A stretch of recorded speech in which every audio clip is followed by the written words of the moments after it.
So அந்த main grid cable போடும்போதே நீங்கள் பேனலாக வந்து அந்த எர்த்து பிட்டு நீங்கள் இன்ஸ்டால் பண்ணணும். as per டிராயிங் படி நீங்கள் எர்த்து பிட்டு இன்ஸ்டால் பண்ணியிருக்கணும். ஓகே, எடுத்துக்கிட்டு அல்லது எடுத்துக்கிட்டு இன்ஸ்டால் பண்ணியிருக்கணும், அல்லது எங்கெங்கே எடுத்துக்கிட்டு வருதோ அதுக்கு நீங்கள் வந்து ஸோ மெயின் கிரிட்லேருந்து 2 கேபிள், ஸோ ஒவ்வொரு எடுத்துக்கிட்டுக்கு 2 கேபிள் விட்ருக்கணும். ஓகே, ஸோ என்ன பண்ணுவாங்க, இந்த ஐலண்ட் கெஸ்லாம் பார்த்திங்கன்னா ஸோ அந்த எடுத்துக்கிட்டில் வந்து இந்த 2 கேபிள் வந்து ஸோ அதில் ஒரு 2 வே கனெக்டர் அல்லது ஒரு bus bar as per drawing. Okay, ஒரு பஸ் பார் வச்சு ஸோ அதை வந்து கனெக்ட் பண்ணுவாங்க, லெக் அடித்து கனெக்ட் பண்ணுவாங்க. ஓகே, ஸோ அது மாதிரி ஸோ இந்த மெயின் கிரிட்லேருந்து எடுத்துக்கிட்டு 2 கேபிள் வரும். ஸோ அதுவும் வந்து நீங்கள் கேபிளுக்கு அந்த மாதிரி மோடு செட் பண்ணி ஸோ ஒவ்வொரு எடுத்துக்கிட்டு எத்தனை கேபிள் வருதோ அத்தனை கேபிள் நீங்கள் ஹேட் வெல்டிங் பண்ணி ஒரு 2 இந்த எடுத்துக்கிட்டு சைடில் விட்டுறணும். அதுக்கப்புறம் எடுத்துக்கிட்டு இன்ஸ்டால் பண்ண பிறகு அந்த கேபிள் வந்து நம்ம எடுத்துக்கிட்டோட கனெக்ட் பண்ணுவோம். ஓகே, அதே மாதிரி நீங்கள் பில்டிங்குள்ளே ஸோ எத்தனை பஸ் பார் யூஸ் பண்ணுறீங்களோ, ஸோ எக்யூப்மெண்ட்டுக்காக ஸ்கூல் டிராயிங்கில் எங்கெங்கே பஸ் பார் யூஸ் பண்ணுறீங்களோ அதுக்கும் கேபிள் வந்து மெயின் கிரிட்லேருந்து வரும். ஸோ அதுவும் நீங்கள் பார் இன்ஸ்டால் பண்ணலைனாலும் மெயின் கிரிட் போடுறப்பையும் அதுக்கும் கேபிளை போட்டு மெயின் கிரிட்டோட நீங்கள் கேடு வெல்டிங் பண்ணி வச்சிட்டிங்கன்னா ஸோ உங்களுக்கு மறுபடியும் நீங்கள் ட்ரெஞ்ச் எடுத்து மறுபடியும் கேபிள் போட வேண்டிய அவசியம் இல்லை, கேடு வெல்டிங் பண்ண வேண்டிய அவசியம் இல்லை. மெயின் கிரிட் கேபிள் போடும்போதே நீங்கள் வந்து அந்த பஸ் பாருக்கும் எத்தனை பஸ் பார் இன்ஸ்டால் பண்ண போகிறீங்களோ, எர்த்து பஸ் பார். ஓகே, எத்தனை பஸ் பார் இன்ஸ்டால் பண்ண போகிறீங்களோ அத்தனை எர்த்து பஸ் பாருக்கும் as per டிராயிங்கை பொறுத்து கேபிள்லாம் போட்டுவிட்டு நீங்கள் மெயின் கிரிட்டோட கனெக்ட் பண்ணி வச்சிட்டிங்கன்னா ஸோ அதுக்கப்புறம் என்ன, நீங்கள் எப்போ எர்த்து பஸ் பார் இன்ஸ்டால் பண்ணுறீங்களோ அப்போ வந்து டேரெக்டாக நீங்கள் வந்து ஸோ இந்த கேபிளை வந்து ஸோ நீங்கள் டேரெக்டாக ஸ்ட்ரைட் பண்ணி நீங்கள் லக் அடித்தா முடிஞ்சு போச்சு. மறுபடியும் நீங்கள் கேபிள் போட வேண்டிய அவசியம் இல்லை, கேடு வெல்டிங் பண்ண வேண்டிய அவசியம் இல்லை. மெயின் கிரிட் பண்ணும்போதே இதெல்லாம் பண்ணிட்டீங்கன்னா உங்களுக்கு வந்து ஒர்க் வந்து ஸோ மறுபடியும் டபுள் ஒர்க் வராது. ஸோ மெயின் கிரிட் போடும்போதே நீங்கள் எல்லா கேபிளும் போட்டுவிட்ருலாம். ஓகே, அதே மாதிரி இந்த 11 kV ஒரு சில தான் பார்த்தீங்கன்னா ஸோ டேரெக்டாக பேனலுக்கும் கொடுத்துருப்பாங்க. ஸோ மெயின் கிரிட்லேருந்து டேரெக்டாக கேபிள் கொடுத்துருப்பாங்க, ட்ரான்ஸ்ஃபார்மர் இது மாதிரி இதெல்லாம். ஸோ எர்த்து பஸ் பார் இல்லாமல் ஸோ நீங்கள் as per டிராயிங்லாம் பார்க்கணும், எங்கெங்கே மெயின் கிரிட்லேருந்து எந்தெந்த கேபிள் போகுதோ எர்த்து ஸோ எக்யூப் பண்ணுறது எர்த்து பஸ் பார் எங்கே போகுதோ அந்த கேபிளும் போட்டுவிட்டு நீங்கள் கேடு வெல்டிங் பண்ணி ஸோ பேக் ஃபில் பண்ணி விட்றணும். ஓகே, பண்ணிட்டீங்கன்னா மறுபடியும் நீங்கள் வந்து ட்ரெஞ்ச் எடுத்து மறுபடியும் கேபிள் போட்டு கேடு வெல்டிங் பண்ண வேண்டிய அவசியம் இல்லை. ஓகே, இது செகண்ட். ஓகே,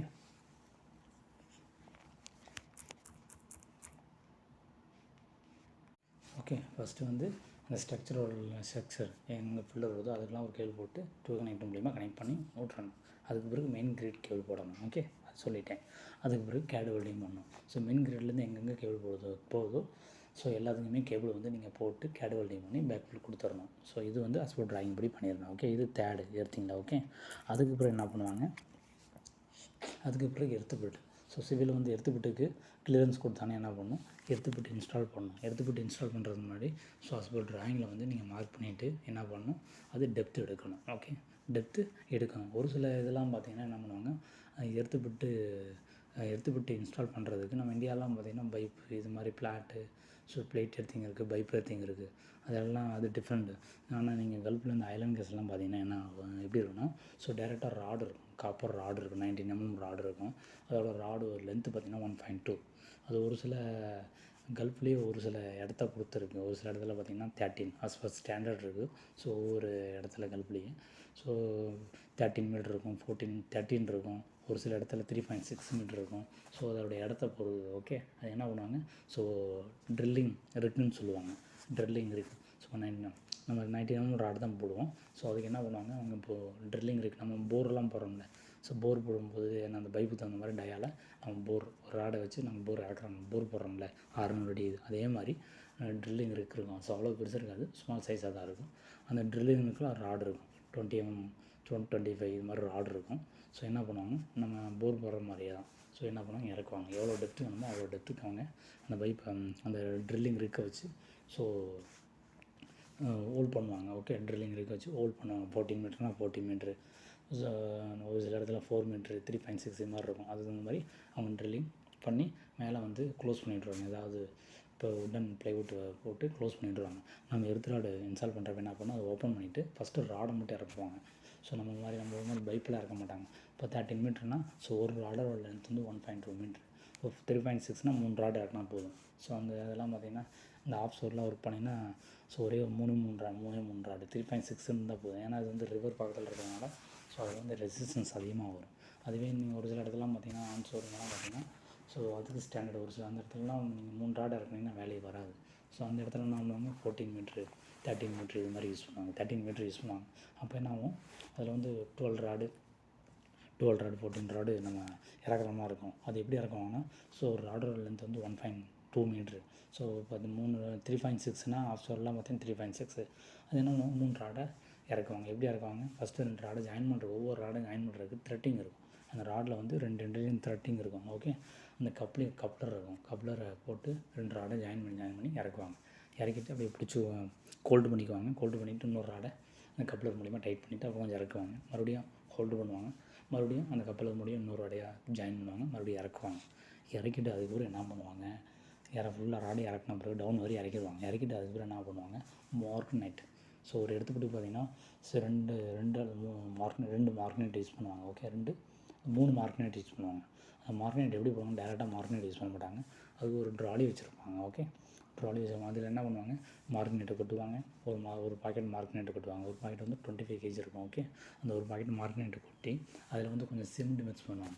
ப்ளஸ் தண்ணி மிக்ஸ் பண்ணி நல்லா ஷவல். ஸோ அதில் வந்து நல்லா மிக்ஸ் பண்ணிவிட்டு அப்படியே அந்த எர்த்துபெட்டில் கொட்டுவாங்க. ஓகே, கொட்டிட்டு அதுக்கு தண்ணி ஊற்றுவாங்க. ஓகே, அது மாதிரி ஒவ்வொரு எர்த்துபெட்டு அது மாதிரி பண்ணுவாங்க. ஓகே, எடுத்துக்கிட்டு இறக்கிட்டு அப்புறம் எல்லாமே மார்க்னைட்லாம் மட்டும் நல்லா பர்ஃபெக்ட் ஆகிடும். ஓகே, இது எர்த் ராடு இன்ஸ்டாலேஷன் இது மாதிரி தான் எடுத்துக்கிட்டு இன்ஸ்டால் பண்ணுவாங்க. கல்ஃபில் பார்த்தீங்கன்னா இது மாதிரி தான் டேரெக்டாக எர்த் ராடு தான், காப்பர் ராடு. ஸோ அது வந்து கப்ளர் மூலிமா டைட் பண்ணி அப்படியே இறக்கி விட்ருவாங்க. எண்டில் பார்த்தீங்கன்னா எண்டு கேப்னு ஒன்று வரும். ஓகே, இதுதான் எடுத்துக்கிட்டு இன்ஸ்டால் பண்ணுறது அடுத்து. ஓகே, அதுக்கு பிறகு எர்த்து பஸ் பார் அது இப்போ ட்ராயிங்கில் கொடுத்துருப்பாங்க, செல்லாரில் கொடுத்துருப்பாங்க, அல்லது சுவிட்சுக்கு ரூமில் கொடுத்துருப்பாங்க. யூபிஎஸ் பேட்ரூம் இது மாதிரி எங்கே கொடுத்துருக்காங்களோ ஹாஸ்பிட்டல் ட்ரான்ஸ்ஃபார்மர் யார்டு இது மாதிரி எங்கே கொடுத்துருக்காங்களோ அங்கே வந்து எர்த்து பஸ் பார் இன்ஸ்டால் பண்ணணும். ஓகே, அடுத்து வந்து இது எர்த்து இன்ஸ்டால் பண்ணிட்டீங்க. அதுக்கு பிறகு எர்த்து பஸ் பார் இன்ஸ்டால் பண்ணுறீங்க. ஓகே, எங்கெங்கே வருதோ அது பார்த்திங்கன்னா கிரவுண்டில் வந்து 450 mm வந்து அந்த எர்த்து பஸ் பார் இன்ஸ்டால் பண்ணுவாங்க. ஓகே, எர்த்து பஸ் பார் டேரெக்டாக வரும். அதை வந்து வாலில் இன்ஸ்டால் பண்ணுவாங்க. இன்ஸ்டால் பண்ணிவிட்டு அது இன்ஸ்டால் பண்ணுவோம். Okay, earth bus bar. Okay, first வந்து ஸ்ட்ரக்சரல் எர்த்திங், அப்புறம் மெயின் கிரிட் கேபிள் லே பண்ணி கேட் வெல்டிங் பண்ணுறது. அதுக்கு பிறகு எர்த்து இன்ஸ்டாலேஷன், அதான் ட்ரில்லு, போல் ட்ரில்லு. ஓகே, அது எர்த்து ட்ரில்லின்னு சொல்லுவாங்க. ஓகே, போல் ட்ரில்லு அல்லது இருக்குன்னு சொல்லுவாங்க. ஓகே, அந்த இருக்க வச்சு ஸோ அந்த சிவில் டீம் தான் பண்ணுவாங்க. எலக்ட்ரிக்கல் டீம் ஒரு சில எலக்ட்ரிக்கல் தான் பண்ணிவிட்டு எர்த் ராடை இன்ஸ்டால் பண்ணிடுவாங்க. அது எர்த்து இன்ஸ்டாலேஷன் முடிஞ்சது. அதுக்கு பிறகு earth bus bar installation. Okay, அதுக்கு பிறகு என்ன பண்ணுவாங்க, அந்த மெயின் கிரிட்லேருந்து கேபிள் வந்ததில்ல அதெல்லாம் என்ன பண்ணுவாங்க, ஸோ எர்த்துப்பட்டில் அந்த கேபிள்லாம் எர்த்துப்பட்டில் வந்து ஒரு பஸ் பாரை அந்த ராட்லேயே வந்து ஒரு 2way கனெக்டர் வச்சுருப்பாங்க. 2way கனெக்டர் மூலிமா அந்த பிளேட்டை வந்து ராடில் கனெக்ட் பண்ணிவிட்டு அந்த பஸ் பாரில் வந்து டைரெக்டாக அந்த மெயின் கிரிட்லேருந்து வர கேபிள் வந்து கனெக்ட் பண்ணுவாங்க. லெக் அடித்து ஸோ கனெக்ட் பண்ணிடுவாங்க. அதே மாதிரி எர்த்து பஸ் பார்லேயும் அதே மாதிரி தான். ஸோ மெயின் கிரிட்லேருந்து வர கேபிள்லாம் இந்த எர்த்து பஸ் பார் இன்ஸ்டால் பண்ணி அதில் கேபிள் கனெக்ட் பண்ணுவாங்க. அதுக்கு பிறகு இந்த எர்த்து பஸ் பாரிலேருந்து எக்யூப்மெண்ட்லாம் இன்ஸ்டாலேஷன் பண்ண பிறகு என்ன பண்ணுவாங்க, இந்த எர்த்து பஸ் பார்லேருந்து ஸோ எந்தெந்த எக்யூப்மெண்ட்டுக்கு அஸ்போர்ட் ட்ராயிங்கில் என்னென்ன சைஸ் கொடுத்துருக்காங்களோ அந்த கேபிளை போட்டு ஸோ மறுபடியும் அங்கே கேட் வெல்டிங்லாம் பண்ண வேண்டிய அவசியம் இல்லை. டேரெக்டாக எர்த்து பார்லேருந்து டேரெக்டாக ட்ரான்ஸ்ஃபார்மர், இப்போது சுவிட்ச் கேர் பேனலு, எல்பிடிபி ஸோ என்னென்ன எக்யூப்மெண்ட் இருக்கோ எல்லாத்துக்குமே அஸ்போர்ட் ட்ராயிங் மூலிமா ஸோ ஒவ்வொரு எக்யூப்மெண்ட்டுக்கு 2 எர்த்திங் கொடுக்கணும். ஓகே, ஒரே பஸ் பார்லேருந்து 2 எடுத்து கொடுக்க மாட்டோம், 2 பஸ் பார்லேருந்து கொடுக்கணும். Okay, stand by. Okay, so அப்படி தான் கொடுக்கணும். ஏதாவது ஒன்றில் எர்த்திங் இல்லைனாலும் இதில் இன்னொரு இதுலேருந்து எர்த்திங் போகும். ஸோ ஒவ்வொரு எக்யூப்மெண்ட்டுக்கும் 2 எர்த்திங் பாயிண்ட் கொடுக்கணும். ஸோ அது எந்த பஸ் பார்லேருந்து கொடுக்க சொல்லியிருக்கோமோ அந்த பஸ் பார்லேருந்து கேபிளை போட்டு ஸோ பஸ் பார் சைடு அது எக்யூப்மெண்ட் சைடு வந்து நம்ம லெக் அடித்து கனெக்ட் பண்ணணும். ஓகே, இது அடுத்தது வந்து அப்புறம் வந்து இந்த எங்கெங்கே ஃபென்சிங் இருக்கோ ஃபென்சிங் கேட்டு எங்கெங்கே இருக்கோ அதுக்கும் பஸ் பார்லேருந்து மெயின் கேட்டில் பஸ் பார்லேருந்து கேபிளை போட்டு 25 ஸ்கொயர் கேபிளை போட்டு நம்ம வந்து அதுக்கெல்லாம் ஸோ எல்லாத்துக்குமே நம்ம வந்து லெக் அடிக்கிற மாதிரி இருக்கும். அது ஃபென்சிங்லாம் பார்த்திங்கன்னா ஸோ ஒரு பாயிண்ட் கொடுத்துட்டிங்கன்னா ஸோ ஃபென்சிங்கில் மேக்ஸிமம் 20 மீட்டர் தான்.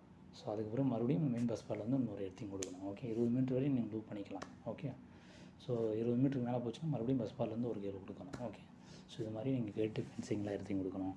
அதே மாதிரி சப்ஸ்டேஷனோட ஹேண்ட் ரெயில் இருக்கும். அந்த ஹேண்ட் ரெயிலுக்கும் ஸோ பாட்டத்தில் எர்த்திங் கொடுத்து அதுக்கு ஒரு லூப் பண்ணணும் 25ல். ஸோ ஓகே, அதுக்கு பிறகு எங்கெங்கே மெட்டாலிக் எங்கெங்கே ஸ்ட்ரக்சர் இருக்கும். ஓகே, எங்கெங்கே channel. Okay, so mechanical support so support எங்கெங்கே யூஸ் பண்ணுறோமோ எல்லாத்துக்குமே நம்ம எர்த்திங் கொடுக்கணும். ஓகே, அதுக்கு பிறகு பார்த்திங்கன்னா ட்ரான்ஸ்ஃபார்மர் இருக்க கேட்டுக்கு ஸோ எர்த்திங். ஓகே,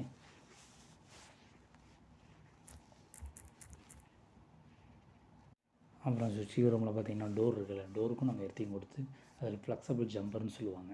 ஸோ இந்த ஃப்ளெக்சபிள் ஜம்பர் கொடுக்கணும். ஓகே, டோர் ஓப்பன் பண்ணுறப்ப அதே மாதிரி பென்சிங் கேட்டு, ட்ரான்ஸ்ஃபார்மர் கேட்டு, அதுக்கெல்லாம் இந்த போஸ்ட் இருக்கும். அந்த போஸ்ட்டில் வந்து மெயின் எர்த்து கொடுத்துட்டு, ஸோ அதிலிருந்து கேட்டுக்கு வந்து நம்ம என்ன பண்ணணும், ஃப்ளெக்சபிள் ஜம்பர் யூஸ் பண்ணணும். ஓகே, டோர் ஓப்பன் பண்ணுறப்ப ஸோ அதெல்லாம் ஆக்சுவலாக ஏதாவது ஷாக் ஆகும்போது நம்ம எர்த்திங் கொடுக்கணும். அதுக்கெலாம் எப்படி கொடுப்பாங்க, இந்த போஸ்ட்டில் ஒரு எர்த்திங் கொடுத்துட்டு அதில் ஒரு ஃப்ளெக்சபிள் ஜம்பர் யூஸ் பண்ணுவாங்க. ஓகே, அதே மாதிரி சுவிட்ச் ரூம், ஒரு பில்டிங் சப்ஸ்டேஷனுக்கு உள்ளேயும் எந்தெந்த டோர் இருக்கோ எல்லா டோருக்குமே மெயின் எர்த்திங் கொடுத்து அதில் வந்து ஃப்ளெக்சபிள் ஜம்பர் கொடுப்பாங்க. டபுள் டோராக இருந்தாலும் டபுள் சைடும் வந்து ஃப்ளெக்சபிள் 2 எர்த்திங் கொடுத்து, ஸோ ஃப்ளெக்சபிள் அந்த ஃப்ரேமில் வந்து எர்த்து கேபிள் கனெக்ட் பண்ணிடுவாங்க. அந்த ஃப்ரேம்லேருந்து டோருக்கு வந்து ஒரு ஃப்ளெக்சபிள் ஜம்பர் ஸோ அந்த கொடுப்பாங்க. ஓகே, ஸோ இது எந்த சப்ஸ்டேஷன் பார்த்தா இதுதான் எர்த்திங் ப்ராசஸ். ஓகே, ஸோ இதுதான் இப்படி தான் இருக்கும் சப்ஸ்டேஷனில் பார்த்திங்கன்னா எர்த்திங் இப்படி தான் இருக்கும். ஓகே, இது மாதிரி தான் எர்த்திங் ஒர்க்கெலாம் இருக்கும். ஓகேங்களா, அதே மாதிரி இந்த இன்ஸ்ட்ருமெண்டேஷன் பார்த்திங்கன்னா இன்ஸ்ட்ருமெண்டேஷன் எடுத்துக்கிட்டு தனியாக இருக்கும்,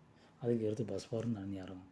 அதுக்கு நம்ம எலக்ட்ரிக்கல் இன்ஸ்ட்ருமெண்டேஷன் அதே மாதிரி இந்த இதெல்லாம் பார்த்திங்கன்னா இந்த சப்ஸ்டேஷனில் பார்த்திங்கன்னா ஸோ எலக்ட்ரிக்கல் தனியாக இருக்கும், லைட்னிங் தனியாக இருக்கும், நியூட்ரல் தனியாக இருக்கும், அதே மாதிரி இன்ஸ்ட்ருமெண்டல் தனியாக இருக்கும். ஓகே, லைட்னிங்கு, நியூட்ரல், எலக்ட்ரிக்கல் இதெல்லாம் பார்த்தா மிங்கிள்டு சோர்ஸ் ஆஸ்போஸ்கோப் அது மிங்கிள் நோ இஷ்யூ. ஆனால் இன்ஸ்ட்ருமெண்டேஷன் மட்டும் செப்பரேட்டாக இருக்கணும். அதுக்கெலாம் பார்த்திங்கன்னா மெயின் கிரிட்டுக்கு அதுக்கும் சம்மந்தமே இருக்காது. டேரெக்டாக 2-3 எடுத்துக்கிட்டு இன்ஸ்டால் பண்ணியிருப்பாங்க. So as per drawing, so அங்கேருந்து டேரெக்டாக எர்த்து பார்க்கு வரும். ஓகே, இதெல்லாம் 3 எடுத்துக்கிட்டு லூப் பண்ணி ஸோ 2 கேபிள் வந்து 2 பஸ் பார்க்கு வரும், எர்த்து பஸ் பார்க்கு. ஓகே, அது எதுக்குன்னா ஸோ இந்த எஃப்ஏசிபி பேனல்லாம் பார்த்திங்கன்னா இன்ஸ்ட்ருமெண்டேஷன் பஸ் பார் இருக்கும், இசிஎம்எஸ் எல்லாம் பார்த்திங்கன்னா இன்ஸ்ட்ருமெண்டேஷன் பஸ் பார் இருக்கும். அதே மாதிரி ஹச்எஸ்டி இதெல்லாம் பார்த்திங்கன்னா சப்ஸ்டேஷனுக்குள்ளே இருக்க இன்ஸ்ட்ருமெண்டேஷன் பேனல். இதுக்கெல்லாம் இந்த க்ளீன் எர்த், அது க்ளீன் எர்த்துன்னு சொல்லுவாங்க. க்ளீன் எர்த் எங்கே இருக்குது, எங்கள் க்ளீன் எர்த் பேனலுக்குள்ளே எங்கெங்கே க்ளீன் எர்த் பஸ் பார் இருக்கும் அதுக்கெல்லாம் இந்த இன்ஸ்ட்ருமெண்டேஷன் எர்த்து பஸ் பார்லேருந்து எர்த்து கேபிள் போகணும். அதுக்கு வந்து க்ரீன் கேபிள் தான் யூஸ் பண்ணுவாங்க. எலக்ட்ரிக்கல் வந்து எல்லோ க்ரீன் தான் யூஸ் பண்ணுவாங்க. நீங்கள் வந்து எது வேணால் யூஸ் பண்ண முடியாது. ஓகே, எலக்ட்ரிக்கல்னால் எல்லோ க்ரீன், இன்ஸ்ட்ருமெண்டேஷன்னா க்ரீன் கேபிள் தான் யூஸ் பண்ணணும். ஓகே, க்ரீன் கேபிள் தான் இருக்குது, எலக்ட்ரிக்கல் யூஸ் பண்ணலாம் அப்படின்னா யூஸ் பண்ணக்கூடாது. ஓகே, அது வந்து ஐடென்டிஃபிகேஷன் அதுதான் ஸ்டாண்டர்டு. ஓகே, ஸோ அதை வந்து நீங்கள் வந்து பைபாஸ் பண்ணக்கூடாது. இன்ஸ்ட்ருமெண்டேஷனுக்கு வந்து instrumentation green earth cable use பண்ணலாம், எலக்ட்ரிக்கலுக்கு வந்து எல்லோ க்ரீன் கேபிள் யூஸ் பண்ணலாம். அதே மாதிரி எடுத்துக்கிட்டு பார்த்தீங்கன்னா எலக்ட்ரிக்கலுக்கு தனியாக இருக்கும், லைட்னிங் தனியாக இருக்கும். அதே மாதிரி instrumentation. Okay, neutral. Okay, neutral எதுக்குன்னா ட்ரான்ஸ்ஃபார்மரோட செகண்டரிக்கு வந்து டேரெக்டாக ஸோ மெயின் கிரிட் அல்லது எர்த்துப்போர்ட்லேருந்து டேரெக்டாக நியூட்ரல் கேபிள் நம்ம கொடுத்துருப்போம். ஓகே, 400 630 ட்ரான்ஸ்ஃபார்மரோட கெப்பாசிட்டியை பொறுத்து. ஓகே, டேரெக்டாக அங்கே போகும். அதுக்கு பிறகு பார்த்தீங்கன்னா நான் லைட்னிங் சொன்னேன்ல, இல்லை லைட்னிங் எடுத்து போட்டு அதே மாதிரி கொடுத்துருப்பாங்க அந்த பில்டிங்கில். சரௌண்டிங்கில் எலக்ட்ரிக்கல் கொடுத்தோம்ல அதே மாதிரி லைட்னிங் கொடுத்துருப்பாங்க 4 அல்லது ட்ராயிங்கை பொறுத்து 4 5 இதை மாதிரி கொடுத்துருப்பாங்க. ப்ரீ ப்ராஜெக்ட் வந்து அதிகமாக இருக்கும். ஓகே, எத்தனை எடுத்துக்கிட்டு கொடுத்துருக்காங்களோ அந்த லைட்னிங் எடுத்துக்கிட்டுலாம் என்ன ஆகும், எதுக்குன்னா இந்த lightning production. So lightning production எப்படின்னா ஸோ இதெல்லாம் முடிச்சிட்டிங்க. ஸோ அப்புறம் வந்து லைட்னிங் ப்ரொடக்ஷன் இந்த இதெல்லாம் எடுத்திங்க, லைட்னிங் ப்ரொடக்ஷனும் நான் வந்து எடுத்திங்க தான் வரும். ஸோ எடுத்துப்பட்டு இதெல்லாமே இன்ஸ்டால் பண்ணி எடுத்து போகிற இதெல்லாம் இன்ஸ்டால் பண்ணி இப்போ எல்லாம் அதுவும் சிவில் கிளியரன்ஸ் கொடுக்கும்போது ரூப்பில் என்ன பண்ணுவாங்கன்னா டாப்பில் பில்டிங்கோட டாப்பில் வந்து ஸோ பில்டிங் சரௌண்டிங் இந்த பேரப்பன் மேலே வந்து டாப்பில் என்ன பண்ணுவாங்க, அந்த பிளாட்டுன்னு சொல்லுவாங்க, காப்பர் டேப்புன்னு சொல்லுவாங்க. அது வந்து 25x3 இது மாதிரி காப்பர் டேப்புன்னு சொல்லுவாங்க. ஓகே, இன்சுலேட்டர்னு சொல்லுவாங்க, பேர்ன்னு சொல்லுவாங்க. பார்ட் நான் சொன்னேன்ல டின்ட்டு கண்டக்டர் மெயின் கிரிட் கேபிளுக்கு பார் டின்ட்டு கண்டக்டர் யூஸ் பண்ணல, அதே மாதிரி tinned copper tape. Okay, tinned copper tape, insulated copper tape 2 use பண்ணுவாங்க. எங்கே வந்து டவுன் ஆகுதோ ஓகே, கீழே வந்து டெஸ்ட்லிங்கு எங்கெங்கே ட்ராப் ஆகுதோ அந்த பிளாட் வந்து எங்கெங்கே ட்ராப் ஆகுதோ அங்கே கீழே என்ன பண்ணுவாங்க, கிரவுண்ட்லேருந்து 1 பாட்டத்தில் இருந்த ஃப்ளோர் லெவல்லேருந்து 1.5 மீட்டரில் வந்து அந்த டெஸ்ட் லிங்க் டிஸ்கனெக்டர் லிங்குன்னு சொல்லுவாங்க. ஓகே, அந்த லிங்கை வந்து இன்ஸ்டால் பண்ணுவாங்க மேலேருந்து. ஸோ மேலேருந்து அந்த ஸ்பைக் இருக்குல்ல, ஸோ எங்கெங்கே அஸ்பார் ட்ராயிங் படி எங்கெங்கே அந்த ஸ்பைக் இன்ஸ்டால் பண்ணுறாங்க, ஸோ அந்த லைட்னிங் அரெஸ்டர் இன்ஸ்டால் பண்ணுறாங்களோ அதோட பேஸில் இருந்து டேரெக்டாக நம்ம வந்து ட்ராப் பண்ணுவோம் அந்த டெஸ்ட் டிஸ்கனெக்டர் லிங்குக்கு. ஃப்ளாட் இன்சுலேட்டட் அந்த காப்பர் டேப் தான் யூஸ் பண்ணுவோம்.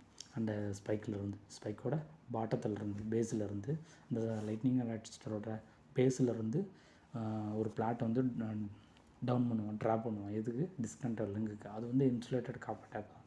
பேலன்ஸ் எல்லா இடத்துலையுமே லூப் பண்ணுறதுக்கு இதுதான் யூஸ் பண்ணுவோம், டின்ட்டு காப்பர் டேப் தான் யூஸ் பண்ணுவோம். ஓகே, பார் டின்ட் இல்லை, பார் காப்பர் டேப். ஓகே, பேர் காப்பர் டேப், அதில் இன்சுலேட்டர் இருக்காது. ஓகே, ஸோ அதுக்கு என்ன ஃபஸ்ட்டு பண்ணுவோம்னா ஸோ ஃபஸ்ட்டு காப்பர் அந்த டேப் இன்ஸ்டால் பண்ணுறதுக்கு முன்னாடி நம்ம ஹஸ்பண்ட் ட்ராயிங்கில் வந்து மேலே வந்து பார் அந்த மேலே ட்ராப் பண்ணுறதுக்கு மேலேயே பில்டிங் மேலேயே இன்ஸ்டால் பண்ணுறதுக்கு copper tape copper tape install பண்ணுறதுக்கு அந்த என்ன சொல்லுவாங்க,